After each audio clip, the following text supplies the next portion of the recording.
তারেক রহমান দেশে এসে বলেছিলেন নির্বাচনের আগ মুহূর্তে যে আই হ্যাভ এ প্ল্যান, মানে আমি একটা প্ল্যান নিয়ে বাংলাদেশে এসেছি, সেই প্ল্যানকে বাস্তবায়ন করা হবে।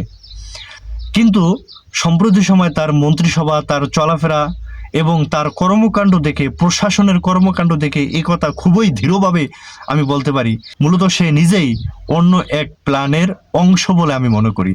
তিনি বাংলাদেশের জন্য কোনো কাজ করতে পারতেছেন না, অদৃশ্য এক শক্তির জন্য তিনি কাজ করতেছেন। তিনি অন্য কারো প্ল্যান বাস্তবায়ন করার জন্য তিনি মাঠে ঘাটে আছেন। এখন আপনারা অনেকেই বলবেন যে এটা কিভাবে সম্ভব, অনেকের ক্ষেত্রেই এটা বিশ্বাসযোগ্য হবে বলে আমি মনে করি না।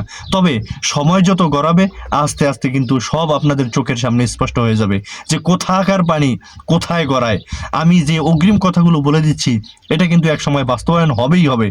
আমি অনেকগুলো কথা বলেছি যে কথাগুলো অলরেডি বাস্তবায়ন হয়েছে, তো আমি যেটা বলতেছি আশা করি এটাও বাস্তবায়ন হওয়ার পথে।